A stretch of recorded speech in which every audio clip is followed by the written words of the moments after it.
إلى يوم الدين أما بعد. Remercie Allah subhanahu wa ta'ala, celui qui a réuni en ce jour immense entre deux fêtes pour les musulmans. Eid al-Adha, le jour du sacrifice, est le plus grand Eid chez les musulmans. Et le Eid de la semaine est le vendredi. Et Allah tabaraka wa ta'ala nous a comblé de ses bienfaits en unissant ces deux jours, en unissant ces deux fêtes dans ce même jour. Durant ce jour, Allah tabaraka wa ta'ala nous a légiféré de nombreuses choses afin qu'on puisse se rapprocher de lui davantage, encore et toujours.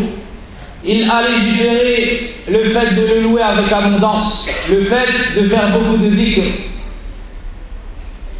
Il a légiféré le sacrifice, al-udhiyya, et cela après Salat al-Eid. Celui qui a sacrifié avant Salat al-Eid, alors ça sera une viande comme une autre, mais cela ne lui sera pas compté en tant que sacrifice. Allah tabaraka wa ta'ala nous a également légiféré le discours du vendredi. Le discours du vendredi. Et le musulman se réjouit lorsqu'il voit les ordres d'Allah subhanahu wa ta'ala, car il sait que dans leur accomplissement, il y a son salut dans ce bas monde et dans l'au-delà. Et que c'est une cause pour pouvoir se rapprocher de son Seigneur. Il sait qu'il n'a été créé que pour adorer Allah tabaraka wa ta'ala d'un culte sincère, comme il nous le dit dans son livre, je n'ai créé les djinns et les hommes que pour qu'ils m'adorent. Et ce jour nous rappelle une histoire immense qui a été citée dans le Coran, l'histoire d'Ibrahim alayhi salam et l'épreuve qu'il a eue lorsqu'on lui a ordonné d'égorger son fils Ismaïl.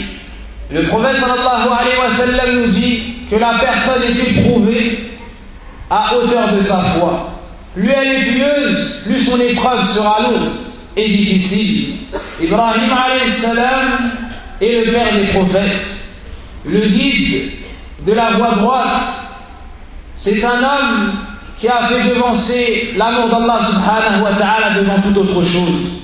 Un homme qui a cassé les idoles de son peuple avec sa propre main. Un homme qui s'est détourné de son peuple car ils étaient dans l'adoration des idoles.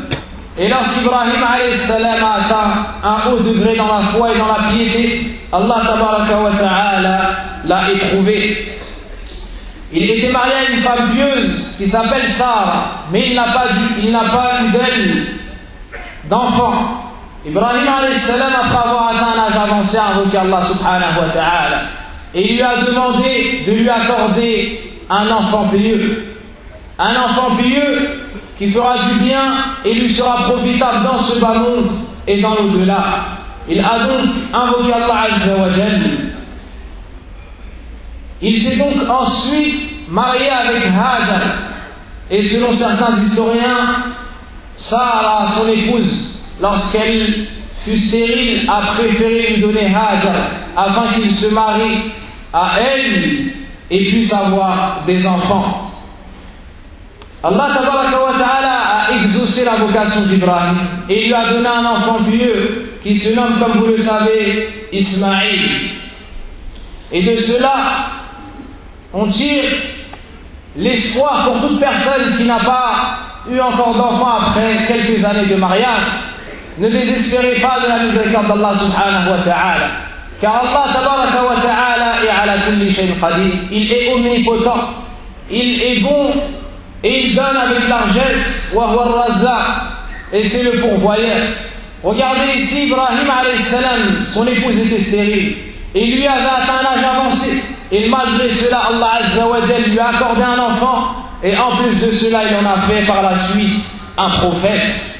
Il en a fait par la suite un prophète.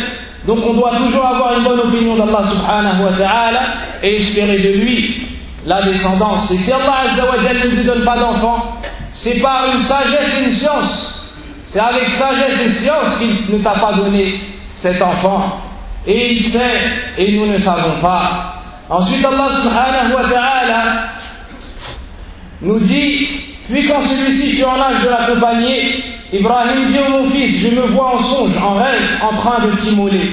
Vois donc ce que tu en penses. Ismaël dit: oh mon cher père, fais ce qui t'est commandé, fais ce fais ce qui t'est commandé, tu me trouveras, s'il plaît à Allah, si Dieu veut, du nombre des endurants. Tu me trouveras, si Dieu veut, du nombre des endurants. Comme cela a répondu Ismaïl alayhi salam à son père. Donc Ibrahim alayhi salam a vu en rêve qu'on lui ordonnait d'égorger son fils, qu'il a attendu de nombreuses années, qu'il a tant espéré avoir, mais Allah Azza wa Jalla a voulu l'éprouver. Car Ibrahim alayhi salam aimait Allah d'un amour immense. Et rien ni personne avait pu obstruer cet amour qu'Ibrahim alayhi salam avait pour son Seigneur. Donc lorsqu'Allah lui a donné Ismaïl, il a voulu l'éprouver. Est-ce que cet enfant allait obstruer l'amour qu'avait Ibrahim alayhi salam pour son Seigneur, ou bien il n'allait pas le distraire de l'obéissance et de l'adoration d'Allah Azza wa Jalla? Alors Ibrahim alayhi salam est parti voir Ismaïl et il lui a dit: je me suis vu en rêve en train de t'égorger. Et les rêves des prophètes ne sont que vérité et font partie de la révélation, contrairement à nos rêves à nous. Certaines personnes parmi les gens égarés, lorsqu'ils font un rêve, ils prennent de cela des règles religieuses, et cela est un égarement évident à la façon des soufis wal iyad billah. Jamais on n'aura jamais le droit de changer la législation d'Allah Azza wa Jalla à travers un rêve.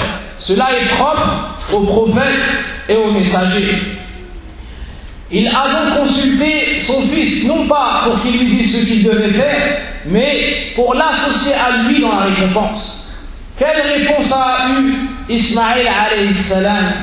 Il a répondu: Ya abati fa'al ma tu'mar. Oh mon cher père, fais ce qu'il t'a été commandé. Et Ibrahim alayhi salam, regardez comment est-ce qu'il s'adresse à son fils: Ya bunay, oh mon cher fils. Et regardez comment Ismaïl répond à son père: Ya abati, oh mon cher père. Comme de cela nous tirons le comportement que les parents doivent avoir avec leurs enfants et que les enfants doivent avoir avec leurs parents.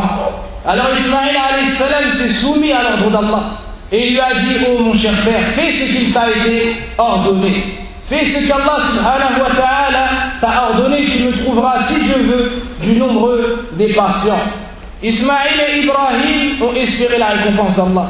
Ibrahim et Ismaïl se sont soumis à la volonté d'Allah et à son décret. Et lorsqu'Allah tabaraka wa ta'ala vu Ismaïl, lorsqu'Allah tabaraka wa ta'ala vu Ibrahim alayhi salam ainsi que son fils Ismaïl se soumettre à son ordre, il a levé cet ordre et il lui a remplacé par une bête qu'il allait égorger à la place de son fils. Il a posé son fils et l'a retourné. Et lorsqu'il a pris l'objet afin de l'égorger, on lui a ramené une bête pour l'égorger à la place de son fils Ismaïl. À la place de son fils Ismaïl. On a donc appelé Ibrahim et on lui a dit que la vision qu'il a eue était véridique. Et on lui a annoncé la bonne nouvelle qu'il avait réussi son épreuve.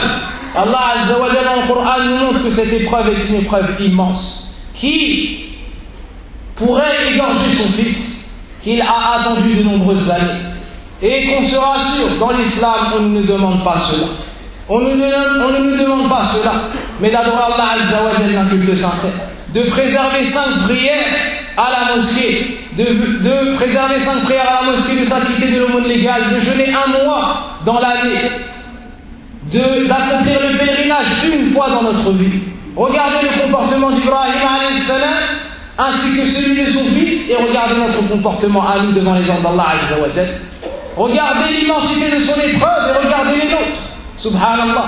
Ibrahim alayhi salam n'a pas hésité à accomplir l'ordre d'Allah Azza wa Jalla, malgré son immensité et sa difficulté. Et nous avons du mal à préserver nos prières dans les demeures d'Allah tabaraka wa ta'ala, alors que tout notre bien réside dans la soumission et l'accomplissement des ordres d'Allah subhanahu wa ta'ala. De cette histoire, on tire de nombreux enseignements. Parmi cela, le fait de se soumettre à Allah subhanahu wa ta'ala est une clé pour recevoir la facilité. Lorsque Ibrahim s'est soumis à l'ordre d'Allah, Allah lui a remplacé son épreuve par une chose plus simple et plus facile à accomplir. On tire de cela aussi la bonne éducation et que ça donne de bons fruits. Comment se fait-il que Ismaïl alayhi salam avait ce comportement? Car il a reçu l'éducation de son père Ibrahim alayhi salam et celui de sa mère cette femme pieuse. Donc celui qui veut avoir des enfants comme Ismaïl, qu'il soit comme Ibrahim alayhi salam, et celle qui veut avoir des enfants comme Ismaïl, qu'elle soit comme Hajar radiyallahu anha. On tire de cette histoire aussi qu'on ne doit jamais désespérer de la miséricorde d'Allah. Et lorsqu'Allah nous retient un bienfait, il se peut qu'il nous le donne plus tard. Et s'il ne nous le donne pas, c'est par une sagesse et c'est pour notre bien. Allah répond toujours à l'invocation de son serviteur. On tire également de cette histoire qu'il y a après la difficulté, la facilité. Il y a après la difficulté, la facilité. Et on voit aussi la grande place d'Ibrahim alayhi salam et la grande place d'Ibrahim alayhi salam ainsi que de son fils Ismaïl alayhi salam. Voici la cause ou bien la base de la sunna de al-udhiyah, du sacrifice, et pourquoi nous égorgeons cette bête. Et il est recommandé, après avoir égorgé cette bête, de faire don d'une partie de celle-ci, de faire profiter les voisins, les proches, d'en donner en sadaqa, en commençant par les personnes qui sont dans le besoin, celles que nous connaissons et celles que nous ne connaissons pas. Et une question qui est souvent posée: est-ce que nous avons le droit d'offrir de cette bête et d'en donner une partie à nos voisins s'ils ne sont pas musulmans? Naam, la bienfaisance envers le voisin est une grande part dans l'islam. Donc il n'y a aucun mal dans cela, et ce sera peut-être une cause pour faire pencher son cœur vers l'islam. تقبل الله منا ومنكم صالح الأعمال والأضحية. نسأل الله سبحانه وتعالى أن يديم الخيرات فينا وعلينا، إنه أكرم مسؤول. سبحانك اللهم وبحمدك، لا إله إلا الله، لا إله إلا أنت، أستغفرك وأتوب إليك. وأسأل الله تبارك وتعالى أن يديم العيد علينا بالخير والسرور والفرح، وأن يحفظنا وإخواننا في كل مكان، في سوريا وبرما وسائر بلاد المسلمين، والحمد لله رب العالمين.